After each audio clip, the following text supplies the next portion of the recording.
बहुत तेज पानी है भैया यहाँ पे ये।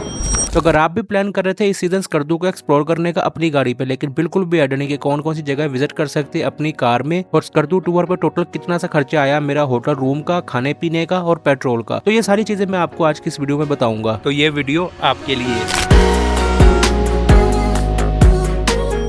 स्कर्दू बोलते सारी की हाल बात ये है कि इसमें इतने सारे ऑप्शन है कि इसको एक्सप्लोर करने के लिए ना 10 दिन भी कम है। लेकिन आज जो मैं आपको पॉइंट दिखाऊंगा ये क्रोनोलॉजिकल ऑर्डर में दिखाऊंगा, ताकि आपको आइडिया हो कि स्कर्दू आने से पहले स्कर्दू एंटर करके पहले कौन सा पॉइंट एक्सप्लोर करना है, उसके बाद दूसरा कौन सा करना है, तीसरा कौन सा करना है। जब आप जगरोड से स्कर्दू की तरफ आते ना तो 20 किलोमीटर पहले ये बोर्ड लगा हुआ नजर आता है कचूरा का। अब हम लोग अगर यहाँ से लेफ्ट चले जाए ना तो मेन स्कर्दू सिटी चली जाती है, लेकिन अब ये सीधा जा रहे हैं कचूरा की तरफ। ये सीधा रास्ता जाता है अपर कचूरा लेक की तरफ। थोड़ा सा सफर करने के बाद शंग्रीला रिजॉर्ट आता है। इसके अंदर जाने के लिए आपको 1000-1200 रुपए देना पड़ता है पर पर्सन को। रोड कंडीशन रिजॉर्ट तक ठीक है, लेकिन यहाँ से आगे फिर जो रास्ता है ना वो खराब होना शुरू हो जाता है। होटल यहाँ पे काफी सारे बने हुए हैं, आपके पास नाइट स्टे का ऑप्शन भी है, बजट फ्रेंडली भी है और महंगे वाले भी हैं। बाकी शंग्रीला रिजॉर्ट से मजीद आधा किलोमीटर ट्रेवल करने के बाद रास्ता और खराब हो जाता है, लेकिन ये कि आहिस्ता आहिस्ता कार्स आगे चली जाती है। लेकिन जैसे जैसे आगे जाते हैं रास्ता उस तरह नैरो होता जाता है, और सामने से कोई आ रहा हो तो आपको उसको रुक के रास्ता देना पड़ता है। हम लोग अपनी गाड़ी आखिरी पार्किंग तक ले गए थे क्योंकि हमारी गाड़ी में वजन नहीं था, लेकिन अगर आपकी गाड़ी की ग्राउंड क्लियरेंस थोड़ी है तो फिर आपको गाड़ी थोड़ी सी पीछे खड़ी करके तो तकरीबन 1 किलोमीटर से ज्यादा पैदल चलना पड़ेगा। वैसे तो अगर आप लास्ट पार्किंग में गाड़ी अपनी खड़ी करते तो वहां से आगे भी आपको ऊपर को चूरा लेके पैदल जाना पड़ता है, लेकिन उसमें सिर्फ 10 से 15 मिनट लगते हैं। अगर गाड़ी पीछे खड़ी करते तो फिर आपको थोड़ा सा ज्यादा चलना पड़ता है। ये बात माइंड में रखिएगा अपने।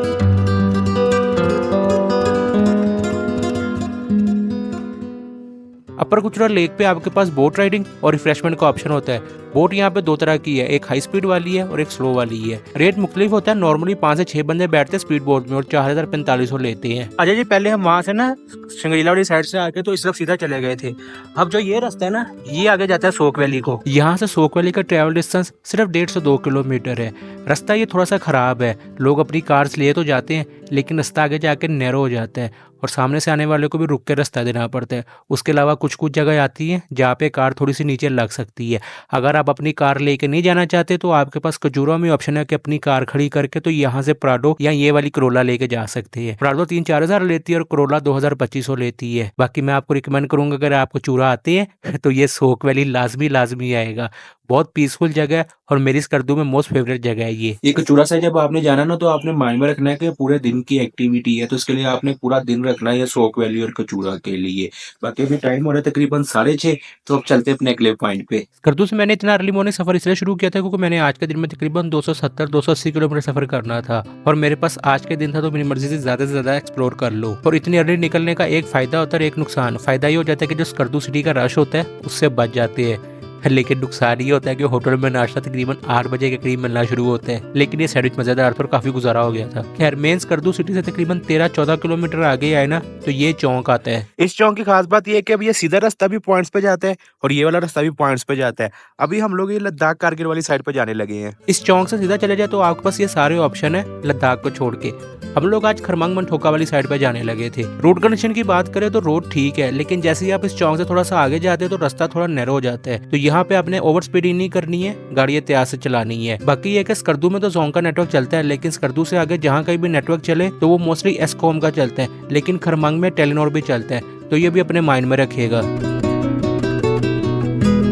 बाकी सरमिक के पास आके 2 रास्ते हो जाते हैं। अगर हम लोग यहाँ से लेफ्ट हैंड पे चले जाते हैं तो सियाचिन खपलू गांचे साइड है, और ये जो रास्ता है ये जा रहा है खरमांग साइड पे। जब आप खरमांग की तरफ मुड़ते हैं तो स्टार्टिंग में रोड अच्छी है, लेकिन फिर आगे जाके रास्ता जो है ना थोड़ा सा खराब आता है। जहाँ भी ये लैंडस्लाइडिंग वाले पैचेस है वहाँ पे आपने गाड़ी की थोड़ी सी एहतियात करनी है क्योंकि वहाँ रास्ता जो है ना थोड़ा सा टूटा हुआ है। बाकी खरमांग से पहले ये एक चेक पोस्ट आती है, यहाँ पे आपकी एंट्री होती है। पेट्रोल भी आपने कोशिश करने की सुबह स्कर्दू से अपना टैंक फुल करवा के, वैसे तो एक पेट्रोल पंप यहाँ पे बना हुआ है, लेकिन स्कर्दू से अपना टैंक फुल करवा लेंगे तो वो ज्यादा बेहतर रहेगा। Travel distance main Skardu city से मनठोका वाटरफॉल तकरीबन 80 किलोमीटर बनता है और 2-2.5 घंटे लग जाते हैं अगर आप रुकते रुकाते यहाँ पे आए तो। अच्छा जी, ये सैनी चौक है। अगर हम इस तरफ चले जाए तो मनठोका वाटरफॉल है, लेकिन हम लोग इस तरफ जा रहे हैं खमोश वाटरफॉल की तरफ। मनठोका वाटरफॉल भी आपको दिखाऊंगा लेकिन वापसी पे। यहाँ से मजीद 50 किलोमीटर ट्रैवल करें ना तो फिर खामोश वाटरफॉल आती है और ये 50 किलोमीटर कंप्लीट करने में 2-2.5 घंटे लग जाते हैं। इसके पीछे रीजन मैं आपको आगे बताता हूँ। बाकी स्कर्दू से अर्ली मॉर्निंग इसलिए निकले कि तोलती चेक पोस्ट पे हमें पता लगा था कि आपने 10 बजे पहुंचना होता है। ये तोलती चेक पोस्ट पे ना आपको ओरिजिनल सीएनएसएस की एक बंदे की एंट्री होती है, लेकिन बाकियों के भी अक्सर सीएनएसएस चेक होते हैं, तो अपने पास ना ओरिजिनल सीएनएसएस अपने लाजमी रखेगा। उसके अलावा पिछले साल हमें पता था कि यहाँ पे ना 11 बजे तोलती पहुंचना था, 11 बजे के बाद तोलती से आगे नहीं जाने देते। इस साल स्कर्दू पता लगा था कि 10 बजे आपने तोलती पहुंचना है, लेकिन अभी तोलती पहुंचा तो उन्होंने कहा कोई टाइमिंग वगैरह नहीं है। लेकिन मैं रिकमेंड ये करूंगा, कोशिश करेगा कि स्कर्दू से इस तरह निकले कि 10-11 बजे तक ना यहाँ पे पहुंच जाए, क्योंकि को पता नहीं होता, कभी भी ना रूल्स चेंज हो सकते हैं। तो ये थोड़ा सा माइंड में रखेगा, स्पेशली खामोश वाटरफॉल के लिए ये इसलिए रखा हुआ है क्योंकि यहाँ से आगे आप समझे कारगिल बॉर्डर पे जा रहे होते हो, क्योंकि जो खामोश वाटरफॉल है वो बिल्कुल कारगिल बॉर्डर पे है।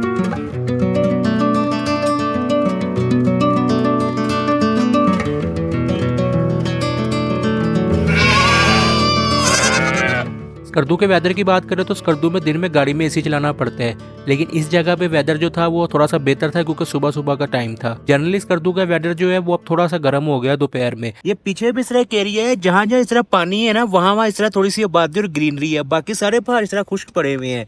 पीछे भी इस तरह एक एरिया आया था और अभी फिर एक ये एरिया है, मतलब कि जहाँ जहाँ पानी है वहीं आबादी और वहीं हल्की हल्की ग्रीनरी मिलती है। उसके अलावा पूरे पहाड़ी पूरा इलाका इस तरह खुश्क है। ये पीछे जो मैंने सफर दिखाया वो इतना ज्यादा खराब नहीं है, लेकिन जो खामोश वाटरफॉल से पहले आखिरी के 15 किलोमीटर है ना, ये काफी खराब है। इतना मुश्किल सफर नहीं है, लेकिन रास्ता टूटा हुआ तो इस वजह से ना स्पीड काफी कम हो जाती है और टाइम भी इसलिए ज्यादा लगता है। अगर आपने खामोश वाटरफॉल आना है तो आपने कोशिश करनी है कि सुबह जल्दी निकले स्कर्दू से, ताकि एक दिन में ये दोनों चीजें जो है ना आप देख लें। तकरीबन 4 घंटे लगे हमें यहाँ आते हुए, लेकिन यहाँ आके पैसे पूरे हो जाते हैं। तो बाकी वाटरफॉल कैसी है वो आप खुद देख लें।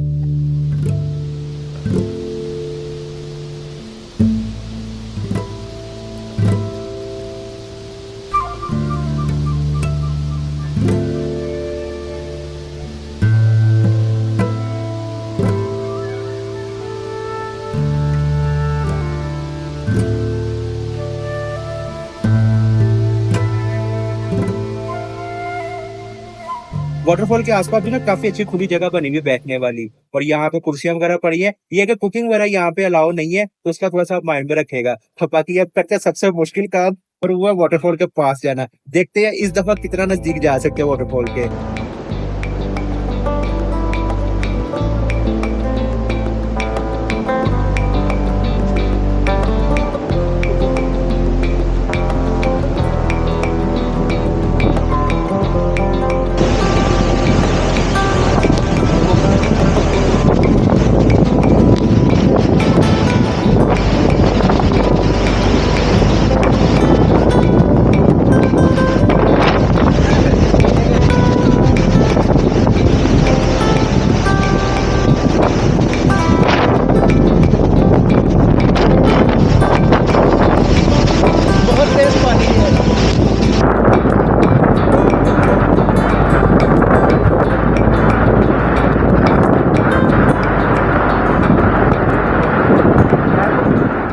पता नहीं आपको वो बात आ रही है कि नहीं, बहुत ठंडा पानी है, मेरे हाथ तो सब सुन्न हो गए हैं और कपड़े भी सारे भीग गए हैं। अभी धूप निकली भी है, लेकिन मुझे अभी सर्दी लगने लग पड़ी है। छोटी वीडियो बनाने के चक्कर में मैं गिर गया हूँ। पापा दिखाते हैं आपको हालत, कोई कैमरा पकड़ेगा। ये इस तरह हालत हुई, सारा लग गया, साफ करते हैं, लेकिन पैसे पूरे हो गए मेरे। मुझे तो ठंड लगी है, फिर मेरे कैमरे और मोबाइल को भी लग गई है। खैर ये जो खामोश वाटरफॉल है ना, इसका 100 रुपए का टिकट है, और ये जो ये पानी है ना, ये पानी सारा जा रहा है दरिया कारगिल में। ये दरिया जहाँ के कहाँ गिरता है वो मैं आपको थोड़ी सी देर में बताता हूँ। अभी चलते हैं मंठोका वाटरफॉल की तरफ। गीले तो हो गए थे, लेकिन इसका फायदा होगा, गाड़ी में ऐसे नहीं चलाना पड़ा। ऐसे ही हम लोग सैनी चौक पहुंच गए थे। खैर ये सैनी चौक से 1-1.5 किलोमीटर आगे मंठोका वाटरफॉल है। थोड़ा सा सफर करने के बाद इस तरह ये बोर्ड लगा हुआ आता है, वेलकम टू मंठोका, और यहाँ से आपने टिकट लेना पड़ता है। 200 रुपीज का टिकट है। पार्किंग वगैरह इसी में होती है, लेकिन बहुत ज्यादा रश हो तो कई दफा ये कहते हैं गाड़ी बाहर खड़ी करो, क्योंकि इस दफा हमारे साथ भी ऐसे ही होने लगा था। जब अंदर गए तो देखा गाड़ी पे गाड़ी चढ़ी थी, क्योंकि 99% लोग जो है मंठोका वाटरफॉल तक आते हैं, आगे फिर उनकी हिम्मत नहीं बचती खामोश वाटरफॉल जाने की। वो वाली वाटरफॉल देखने के बाद ना ये छोटी सी लगती है।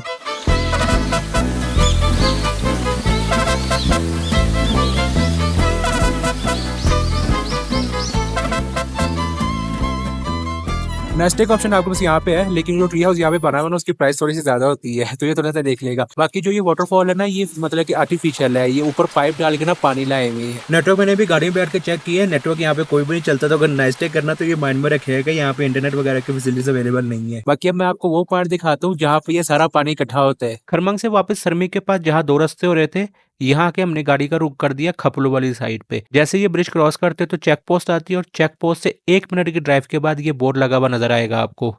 ये बोर्ड आप पोस्ट करके पढ़ लेगा। ये जो पानी आप देख रहे हैं ना, ये आ रहा पानी कारगिल साइड से, और जो ये पानी आप देख रहे हैं, ये जो इस तरफ से आ रहा है, इस साइड से जो पानी सारा आ रहा है, ये पानी आ रहा है सियाचिन साइड से, और यहाँ पे आके दोनों पानी मिल रहे हैं और आगे फिर जा रहे हैं यहाँ से इंडस रिवर में। मैंने कोशिश की है यहाँ ड्रोन उड़ाने की, आपको थोड़ा सा ऊंचा व्यू दिखाऊं, लेकिन हवा बहुत ज्यादा तेज है, तो ड्रोन साहब जो है ना वो वार्निंग दे देते हैं कि भाई मुझे नीचे उतारो, हवा तेज है। बाकी अब चलते हैं अपने अगले पॉइंट की तरफ, और उन पॉइंट्स के बाद फिर मैं आपको बताता हूँ कि मेरा 3-4 दिन में स्कर्दू में कितना खर्चा हुआ, गाड़ी का पेट्रोल कितना लगा, होटल रूम का खर्चा कितना, खाने पीने का खर्चा कितना है।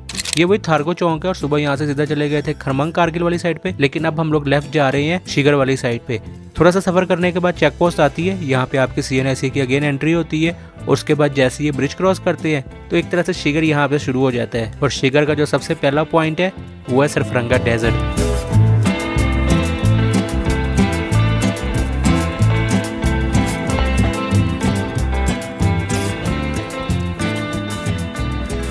ये सरफरंगा डेजर्ट ना वर्ल्ड का हाईएस्ट कोल्ड डेजर्ट है, और उसके अलावा यहाँ पे जो आपके पास एक्टिविटीज है उसमें पैराग्लाइडिंग है, उसके अलावा जीप सफारी है और ट्रेल बाइक राइड, इस तरह की चीजें हैं। तो अगर आपसे छोटे बच्चे हो गए तो यहाँ भी लाजमी आएगा। बाकी चलते हैं अब अपने अगले पॉइंट की तरफ। ये सरफरंगा डेजर्ट से तकरीबन 16 किलोमीटर आगे है ब्लाइंड लेक। 10 किलोमीटर रास्ता जो है वो बड़ा बेहतरीन है। सरफरंगा डेजर्ट से आगे जाते तो एरिया भी खूबसूरत हो जाता है। 10 किलोमीटर बाद ये चौक आएगा, यहाँ से सीधा चले जाए तो मेन शिगर है जहाँ पे फोर्ट भी बना है, लेकिन हम लोग यहाँ लेफ्ट की तरफ मुड़ रहे थे। अक्सर लोगों को इस लेक का पता ही नहीं है क्योंकि ये रास्ता खराब है। 6 किलोमीटर का ट्रैक है, और कई दफा सामने से आने वाले को रुक के रास्ता देना पड़ता है, लेकिन ये कि आहिस्ता आहिस्ता गाड़ी जो है वो ब्लाइंड लेक तक चली जाती है। और अगर आप भी स्कर्दू आते हैं तो मैं रिकमेंड करूंगा कि ये ब्लाइंड लेक भी अपनी लिस्ट में लाजमी ऐड रखेगा।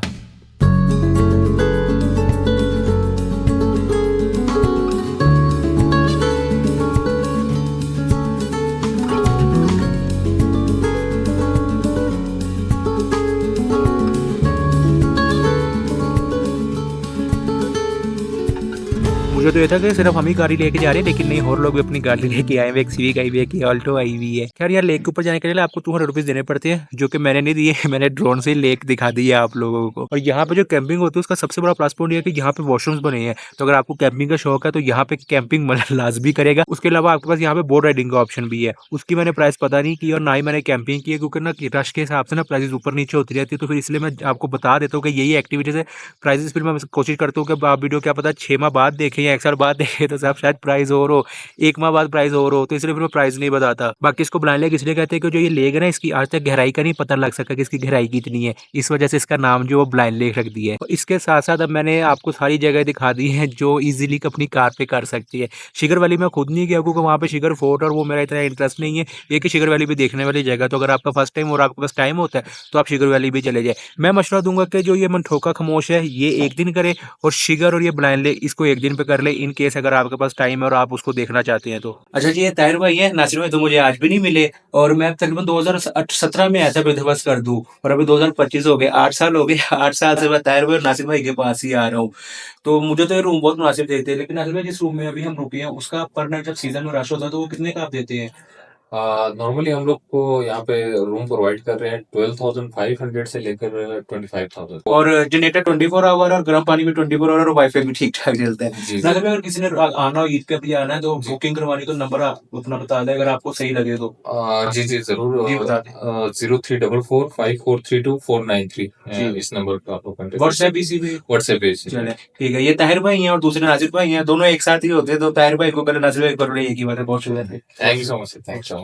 इनके होटल का नाम स्लो लैंड है, और ये मेन स्कर्दू से थोड़ा सा पहले ही आता है। स्कर्दू में ये रेडियो पाकिस्तान चौक है, वहाँ पे ये होटल बना हुआ है, तो इनके से अगर आपने आना हो तो आपको मैंने इसका एड्रेस भी दे दिया। बाकी ये कि मुझसे ना बहुत सारे लोग इंस्टाग्राम पे पूछ रहे हैं मैसेजेस करके, को मैंने स्टोरीज वगैरह लगाई थी कि स्कर्दू का वेदर कैसे है। तो स्कर्दू का वेदर ऐसे है कि दिन में गाड़ी में गर्मी फील होती है, लेकिन जब गाड़ी से बाहर आ जाता है तो फिर गर्मी फील नहीं होती है, और रात में मौसम काफी ठंडा हो जाता है। अर्ली मॉर्निंग में मौसम काफी ठंडा है, जो गर्मी लगती है वो गाड़ी के अंदर ही लगती है। और सूरज यहाँ पे इस तरह के बाहर कोई चीजें रख दो तो वो सड़ जाएगी, लेकिन छाव में पड़ी हो तो ऐसा होता है जैसे फ्रिज में रखी हो, क्योंकि हवा ठंडी होती है। तो अक्सर लोग जो है वो घबरा जाते हैं गर्मी का। तो ये कि वेदर यहाँ पे जो नॉर्मल डे टाइम में थोड़ा सा आपको फील हो सकती है गर्मी, बाकी ओवरऑल नाइट में और अर्ली मॉर्निंग में जो वेदर है ना वो काफी बेहतर हो जाता है।